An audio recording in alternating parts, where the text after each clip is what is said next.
The morning began like most days for the single dad. He woke up before the sun, quietly moving around the small apartment, so he would not disturb his little daughter sleeping in the next room. He had learned to live with little rest, because peaceful moments were rare, but he never complained. Life had shaped him into someone patient, steady, and focused on what truly mattered. His daughter was the reason he kept going, even on the hardest days. He prepared a simple breakfast, the same way he did every day. He glanced at the cracked kitchen wall, the old stove, and the worn-out table, but none of that bothered him.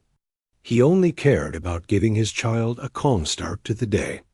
Soon he heard her footsteps, light and gentle, and she appeared with messy hair and sleepy eyes.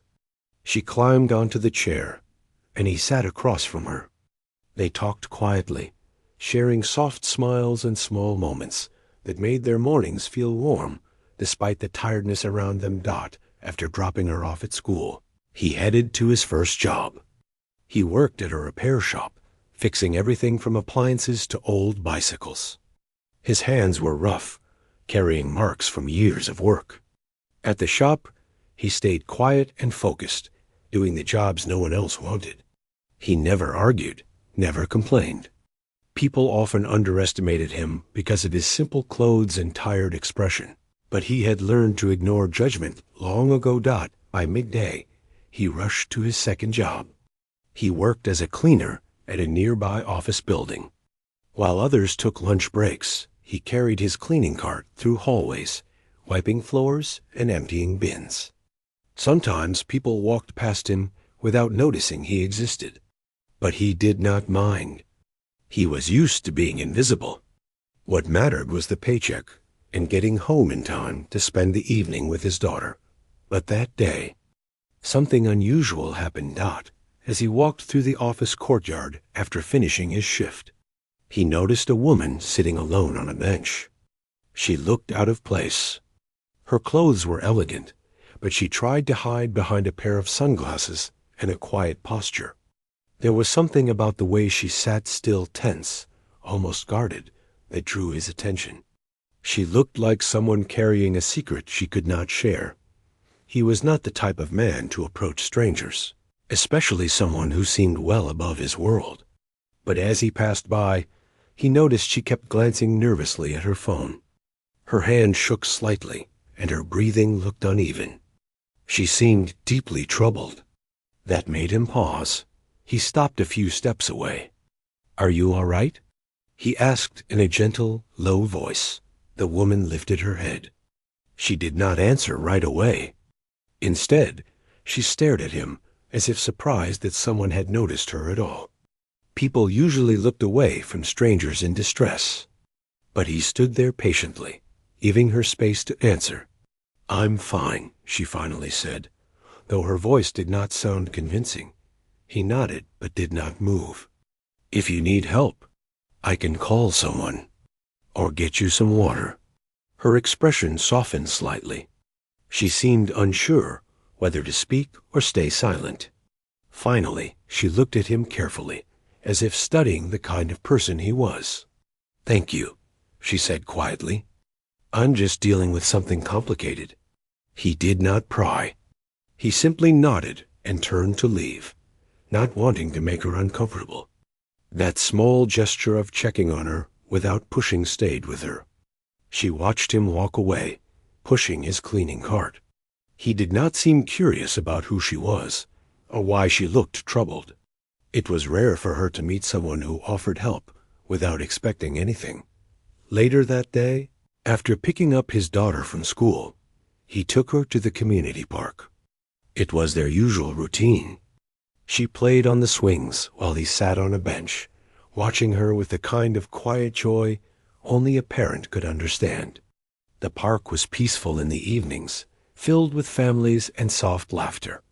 He noticed the same woman again. She was standing near the fountain, watching the water as if lost in thought. She was alone again, still wearing the same quiet tension in her posture. She saw him, but did not look away. Instead, she seemed almost relieved to see a familiar face. She walked toward him slowly. He stood up out of courtesy. "Can I talk to you for a moment?" she asked. He glanced at his daughter to make sure she was safe on the playground, then nodded. "Sure."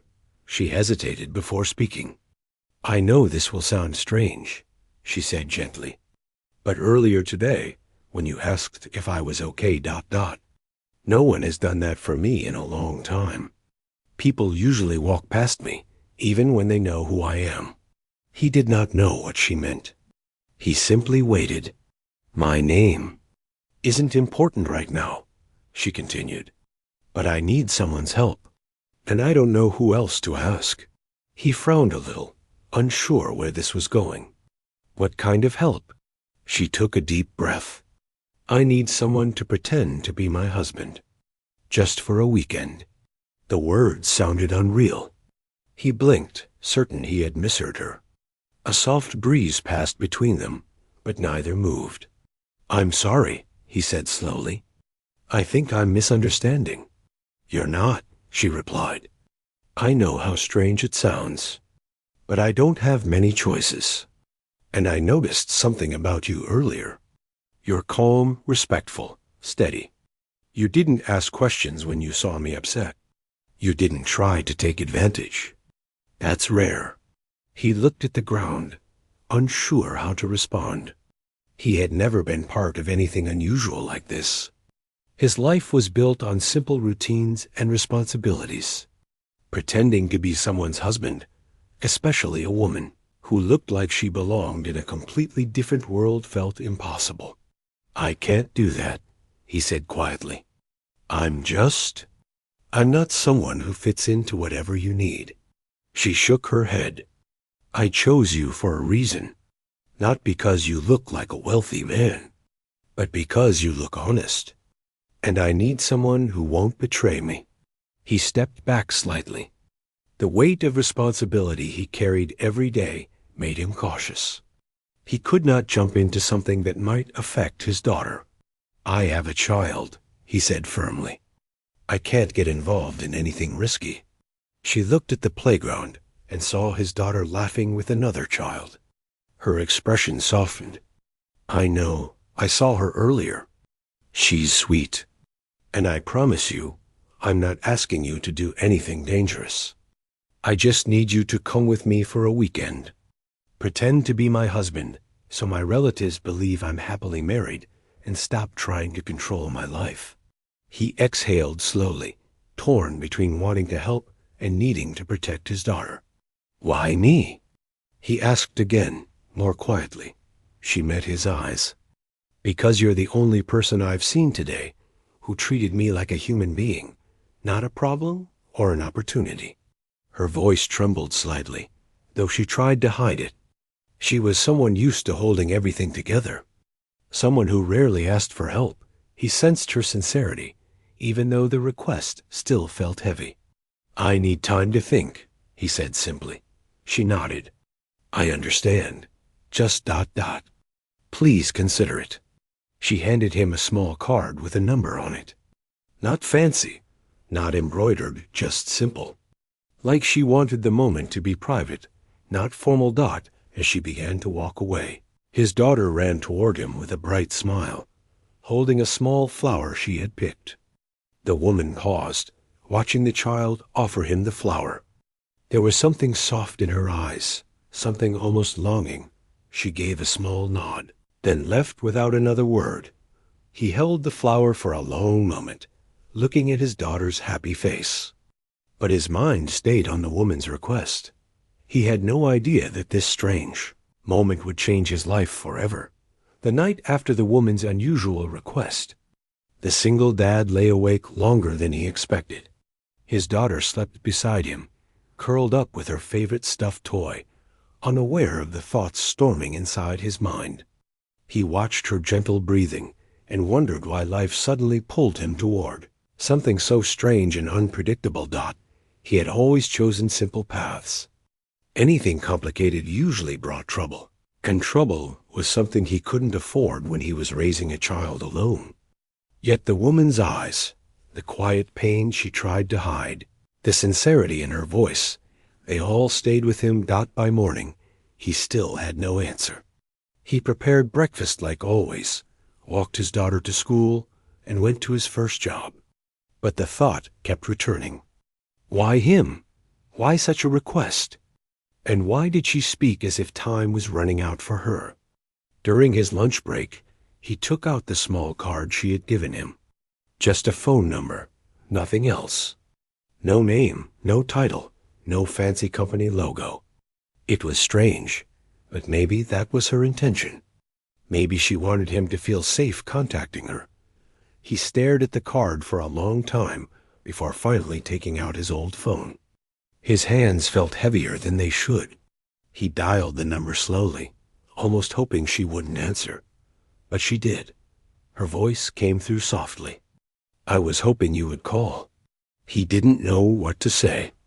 I'm not saying yes yet, but I think I should at least hear the full story." "Thank you," she replied quietly.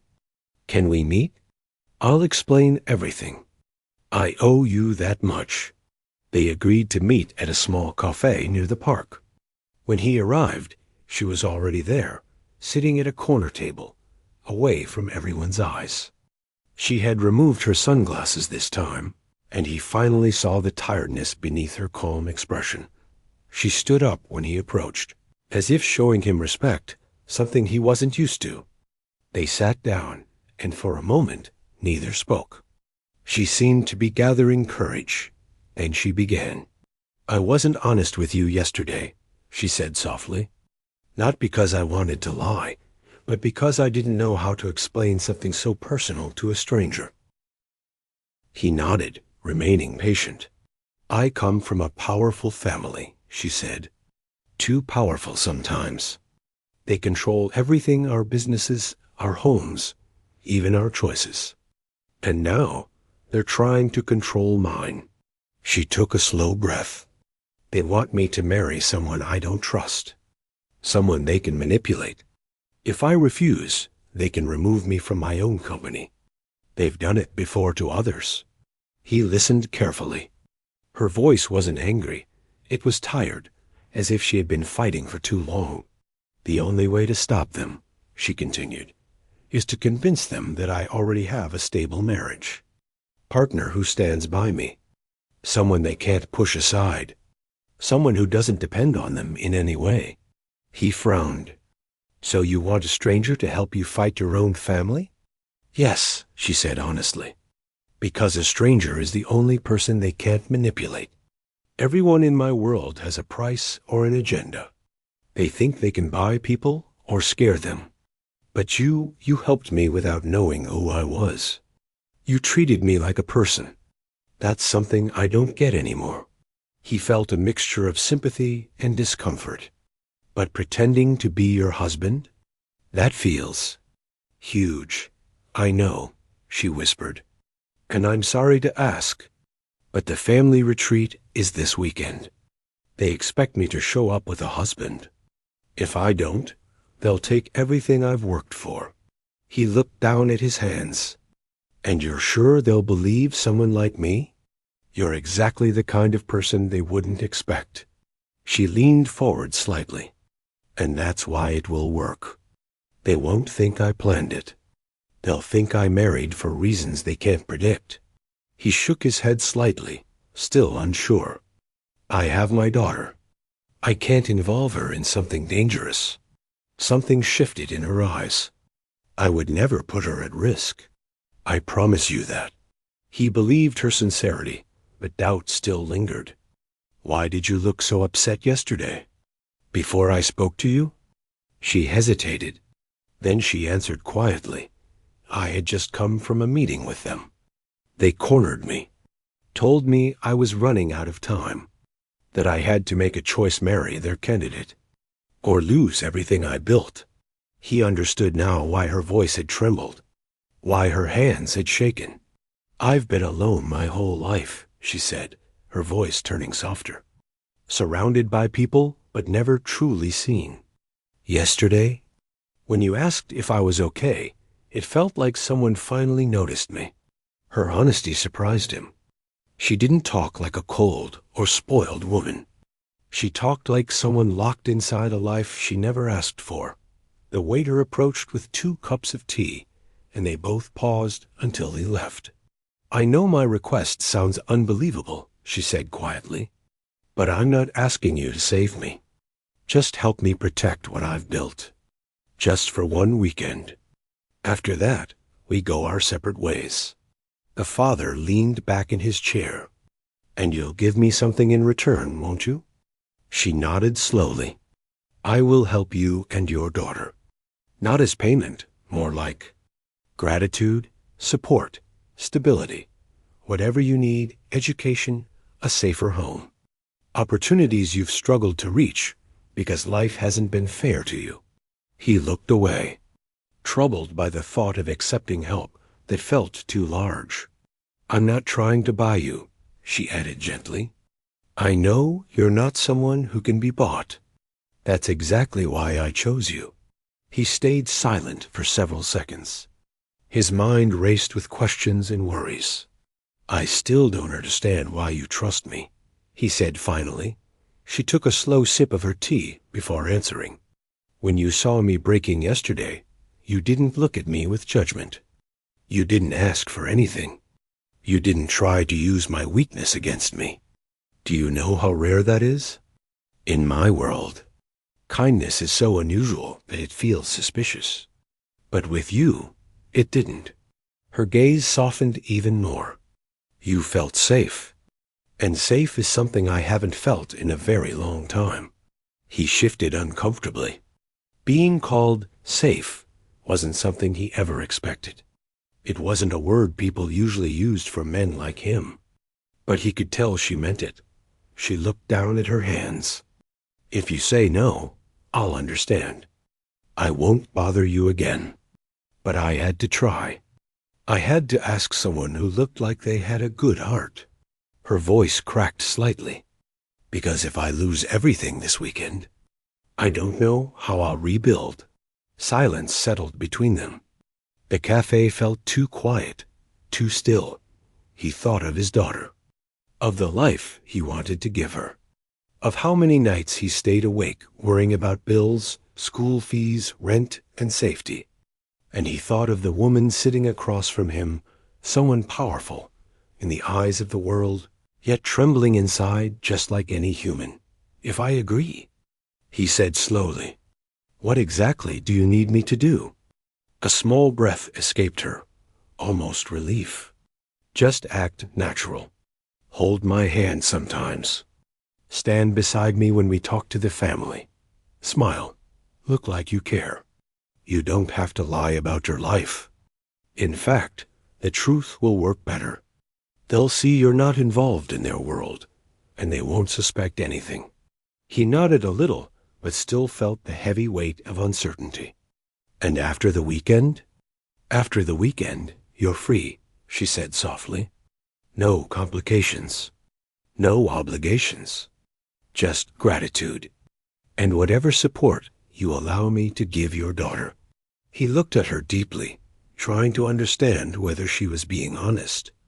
And he saw no deception, only fear, exhaustion, and hope doubt for the first time since he met her. He realized something. She wasn't asking him to play a role. She was asking him to give her 2 days of peace.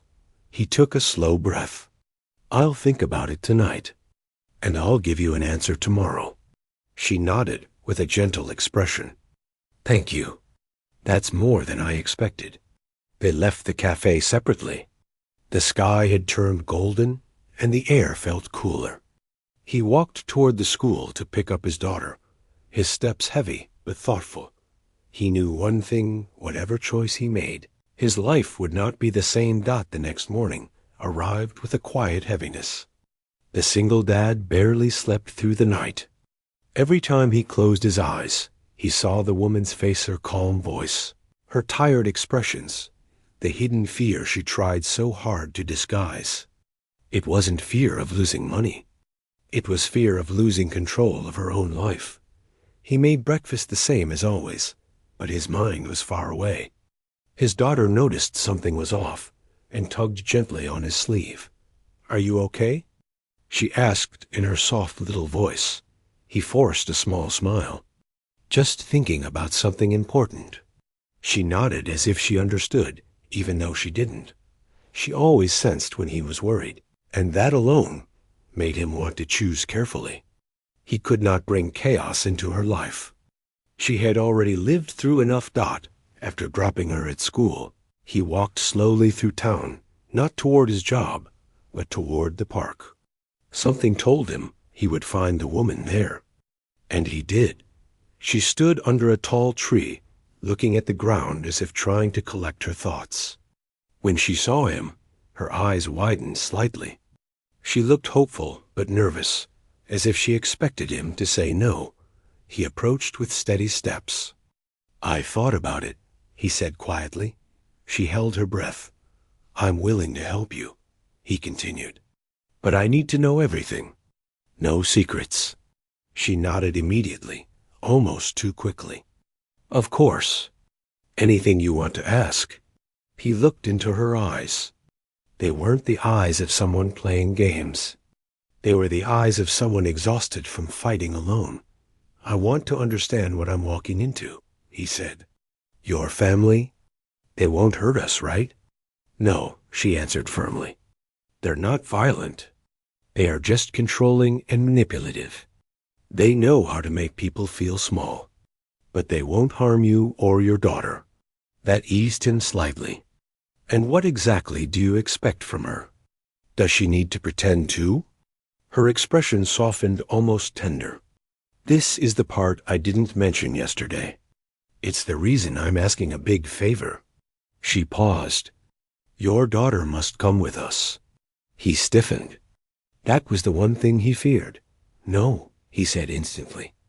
"I can pretend for you, but she can't be part of it. She's a child." "I understand your fear," the woman said calmly. "But hear me out." He crossed his arms, waiting. "My family doesn't believe anything unless they see it. If I show up with a husband and no child, they'll be suspicious. They will ask questions. They will dig into your life until they find something to use against me." She took a small step closer, lowering her voice. "But if you bring your daughter, if they see a family, they will stop digging. They will see us as settled and private. They won't question the marriage." He shook his head. "It still feels risky." She swallowed, her voice gentle. "I know, and I'm sorry. I wish I didn't need her involved. But I promise you she will be safe. She will not be forced to say anything. All she needs to do is be herself." He looked away. He trusted her sincerity, but trusting the situation was different. "She's all I have," he said quietly. "I know," she whispered. "I can see that, and that's why I'm asking you. A man who loves his child that much. My relatives will believe he married for love, not money. They will believe I chose someone stable, someone warm, someone real." He was silent for a long time. The woman took a slow breath. "There's another reason," she admitted softly.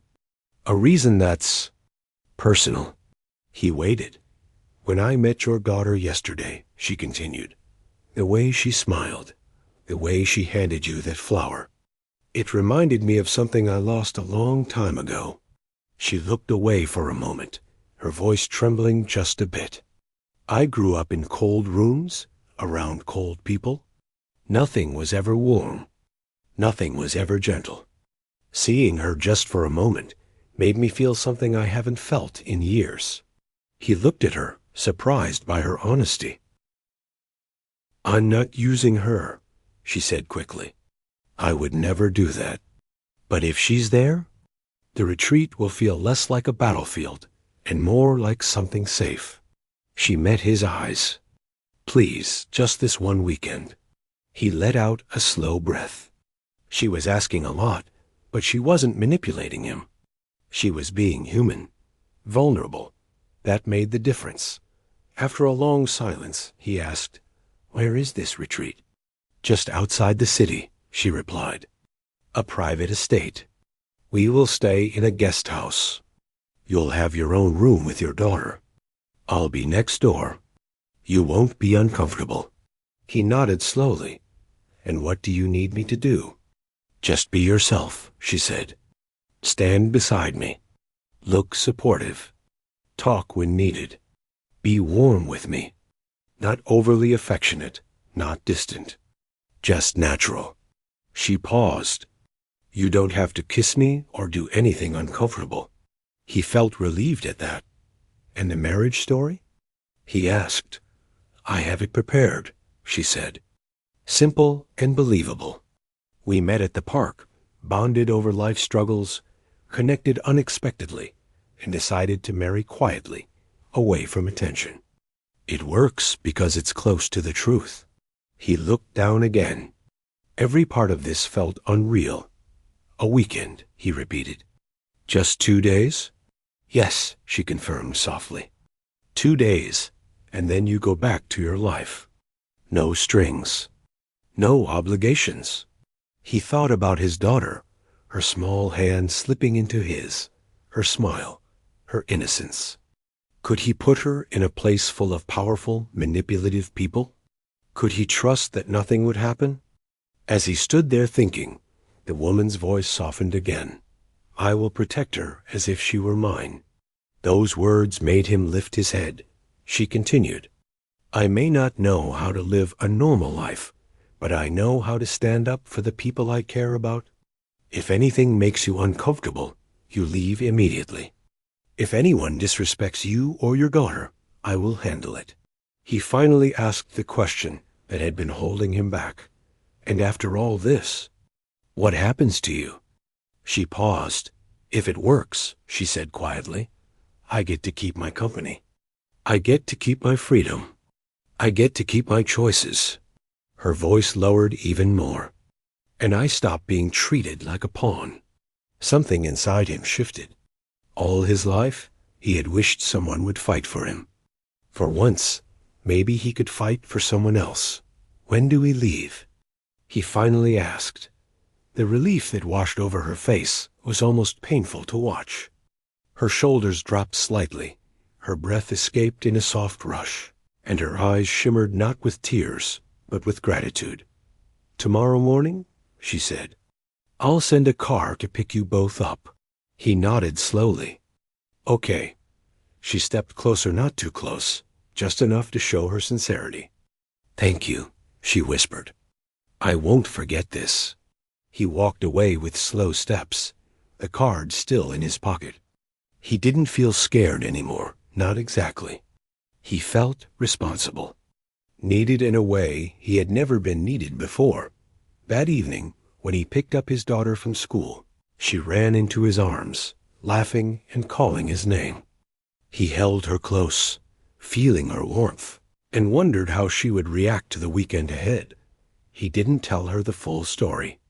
He only said, "We're going on a short trip tomorrow. You'll meet someone nice." She clapped her hands in excitement. She loved adventures.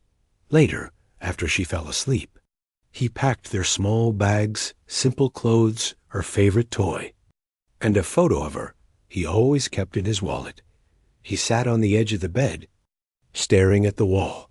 Tomorrow, he was stepping into a world far different from his own. A world of wealth, pressure, cold eyes, and powerful expectations. But he wasn't going alone, and somewhere in that world, a woman waited, placing her trust in a man who had nothing but sincerity to give. He had no idea how much this weekend would change everything, not just for her, but for him too.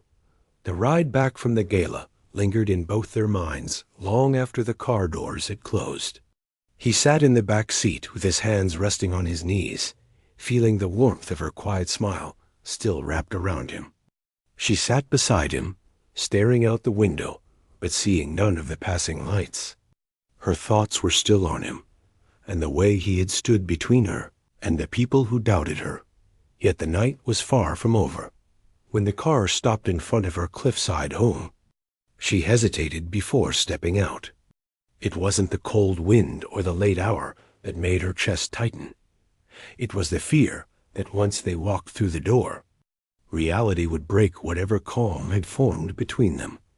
He followed her inside, still unsure if she wanted company. But she didn't turn him away. She closed the door gently behind them and leaned against it, her eyes soft yet troubled. He noticed immediately. "You're too quiet," he said in a gentle voice, the kind he used when speaking to his daughter after a hard day. "Something's on your mind." She let out a deep breath and walked toward the wide glass wall facing the ocean. The waves were slow and dark, stretching far into the night. "Tonight reminded me of everything I'm fighting for," she said softly.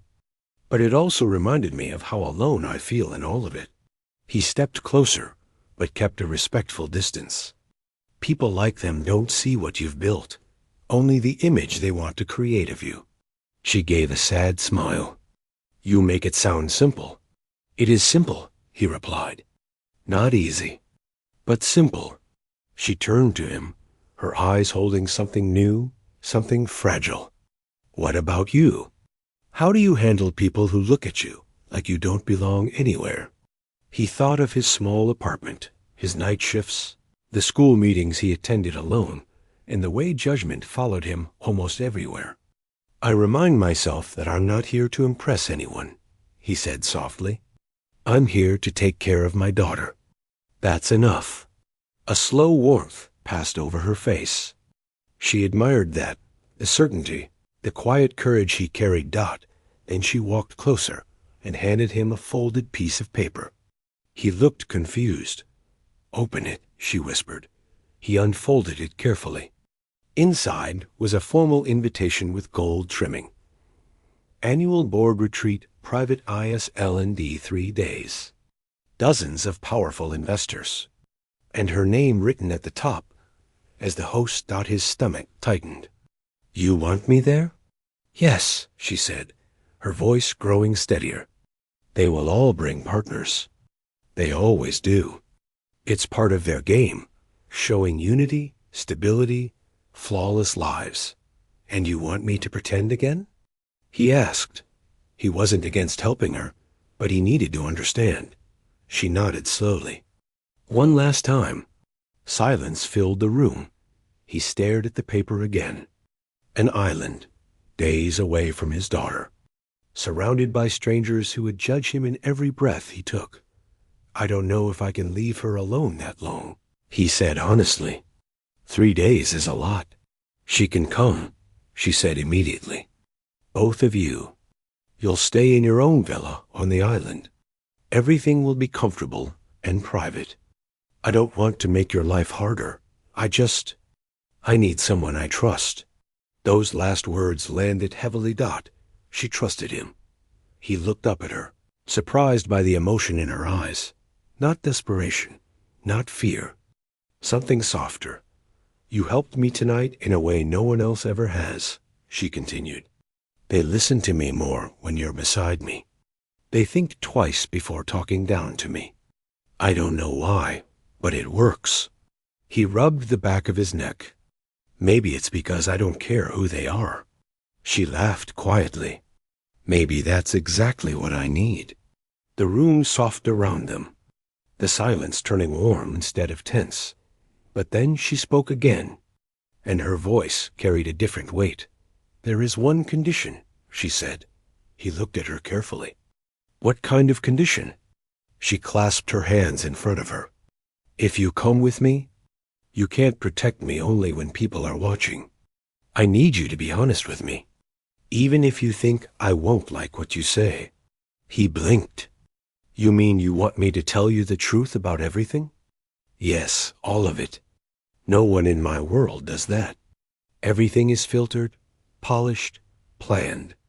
I don't want that from you." He swallowed. It wasn't a small request. Honest truth at all times, from a man whose life had taught him to stay quiet to avoid trouble. "That's a big condition," he said carefully. She nodded. "I know. Why me?" He asked. She looked at him with a painful sincerity. "Because I don't know who I am anymore when I'm surrounded by them." But when you're around, I feel like myself again." His heart gave a slow, unsteady beat. He didn't expect her to say something like that.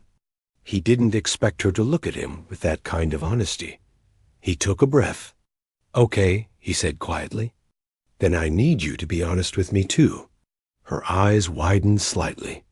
"About what?" "Why it matters so much to you that I come," he said. "Not the business reason.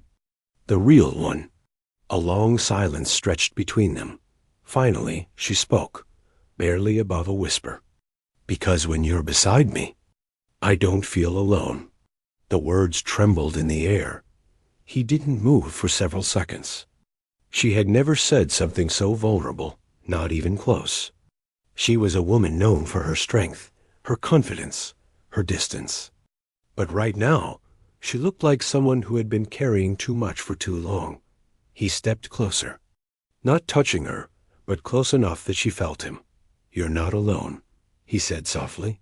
Her eyes glistened, but she held the emotion tightly, refusing to let it fall. Then she took a step back, clearing her throat. "The flight leaves in 2 days. I'll send everything you and your daughter need." He nodded slowly. "I'll talk to her. If she's comfortable, we'll go." A soft relief spread over her face. "And I'll be honest," he added, "about everything." Her breath hitched, but she nodded. "Good. Then we have a deal."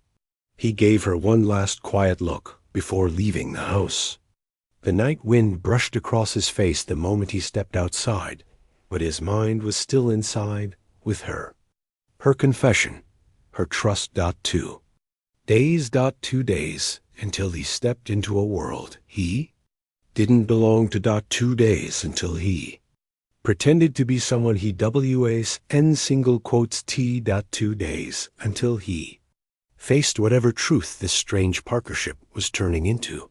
Inside, she stood alone by the glass wall, staring at the waves. For the first time in years, she wasn't afraid of the storm.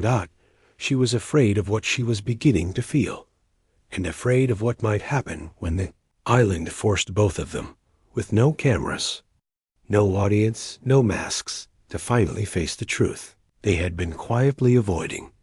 The island came into view like something taken from a postcard, quiet, green, and shaped by soft waves that touched the white sand in gentle rhythms.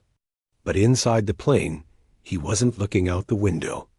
He was watching his daughter, who had fallen asleep against his arm, and thinking about everything waiting for him once they landed. The woman sitting across from him wasn't looking outside either. She kept glancing at him and then quickly away, as if she was trying not to make anything awkward. But the truth was, nothing about this trip felt simple for either of them. He had agreed. He had promised honesty. And now they were flying into a world that was nothing like his. When the plane touched the small runway, his daughter woke up slowly, rubbing her eyes. "Are we there?" she asked. He smiled softly. "Yeah, we just arrived." The woman, nervous in a way that didn't fit her usual strong presence, gave the girl a warm smile. "You'll like it here," she said gently. "There's a small beach just for the guests, and a garden, and a place with books." The girl's eyes lit up the moment she heard the word books. He felt grateful for that. She wasn't trying to impress. She wasn't treating his daughter like a burden. She was trying to make her feel welcome. A car took them through a path lined with tall trees. He kept holding his daughter's hand while looking at everything around them. It didn't look like the kind of island where loud deals were made, or where millionaires tried to outshine each other. It looked peaceful, but he knew peace wasn't what most of them came for. The resort was a set of quiet villas arranged near the sea. She walked with confidence, but he could see the worry hidden under her steady steps. She guided them to a private villa and turned to face him. "You'll stay here," she said. "No cameras. No staff inside unless you ask. Just rest. Tomorrow, things get busier." He nodded. "Thank you. This is more than enough." His daughter walked inside with curiosity, exploring the room. She called out to him when she found a basket filled with drawing pencils and sketchbooks. "Dad, look! They have things for me." He smiled. "Yeah, looks like it." Then he turned to the woman. "You planned this for her?" A light blush touched her face. "I wanted her to feel comfortable. I didn't want you to worry about her the whole time." He swallowed. He wasn't used to people doing thoughtful things for him or his child. Before she walked away, she hesitated. "Tonight there's a welcoming dinner. Nothing big, just introductions. You don't have to speak much. Just stand beside me. That's all." He nodded again. "I'll be there." She left slowly, as if she wanted to say something else, but chose not to. Later that evening, the sound of the ocean mixed with the soft music coming from the open hall where guests were gathering. He had changed into simple but neat clothes the island staff had prepared. Nothing flashy, nothing uncomfortable. When she saw him walk in, she froze, not because he looked different, but because for the first time, he didn't look out of place. He stood tall, calm, grounded. He didn't pretend to be rich. He didn't try to act like them. He was just himself, and somehow that was enough. She walked toward him with a warm smile she couldn't hide. "You made it," she said. He gave a small nod. "You look nervous." She blinked. "Is it that obvious?" He leaned in slightly, keeping his voice low, only to someone who's watching carefully. A tiny breath escaped her, something between relief and something she didn't fully understand. "Stay close," she whispered, and he did. The dinner began with light introductions.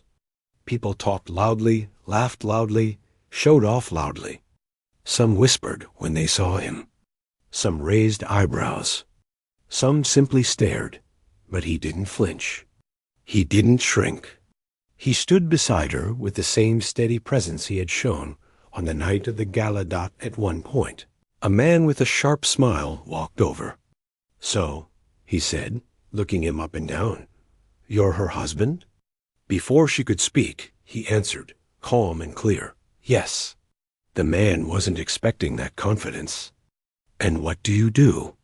He held the man's gaze without hesitation. "I take care of my family." The man smirked as if waiting for a bigger answer. But he didn't give one, and the man eventually walked away, confused and unsatisfied. She leaned closer, whispering, "I thought you said you'd be honest." "I was," he whispered back. That man didn't want the truth. He wanted something to measure me by. She looked at him with a quiet admiration. "Thank you," she said. The night continued with conversations, stares, and little moments that would have exhausted her if he hadn't been beside her. Whenever someone spoke over her, he simply turned his attention toward her, making the others follow. Whenever someone dismissed her ideas, he repeated them calmly, making them listen. He wasn't loud. He wasn't rude. He didn't show off. He simply helped her be seen. When the dinner ended, she walked out to the quiet shore before heading back to her villa. He followed her, not because he had to, but because he sensed she needed air. The waves washed gently at their feet. "You were honest tonight," she said after a long silence. He nodded. "You asked me to be." She turned to him fully. "What about now? Can you be honest again?" He looked at her carefully. "About what?" She hesitated, her voice soft. "Do you regret coming here?" He didn't answer right away. He watched the ocean, the way the moon painted the waves in silver. Then he said, "No, I don't regret it." Her shoulders loosened, and she let out a breath she had been silently holding. "Good," she whispered. They stood quietly for a while. Then she spoke again, with a trembling courage she almost never showed. "I know this is supposed to be pretend," she said softly. "But when you're beside me, I feel safe in a way I haven't felt in years." He looked at her, his expression soft. And you've made my daughter feel welcome. That means more to me than anything." A slow smile grew on her face. "She's special," she said. "She's curious and gentle. She reminds me of who I was before all this." He was quiet for a moment. Then he finally said the hardest truth he had been holding. "You're not pretending as much as you think," he whispered. "Not with me." Her breath caught. For a moment, the wind seemed to stop. She looked down, her voice barely audible. "Do you think I want this to be pretend?" He stepped closer, not touching her, but close enough that the air between them changed. "No," he said softly. "I don't think you do." She lifted her eyes slowly, meeting his. "And you?" His heart beat once, heavy and real. "No," he said. "I don't want it to be pretend either." There were no grand gestures, no dramatic confessions, just a quiet truth between two people who had carried too much alone. The waves touched the shore again. Finally, she reached for his hand. Not quickly, not nervously, just honestly. He didn't pull away. He closed his fingers around hers, and in that small moment, everything changed, not because they had decided to be something more, but because they finally stopped pretending they weren't. The island, the retreat, the expectations, none of it mattered in that quiet space between them. All that mattered was the truth. And for the first time, neither of them was afraid of it.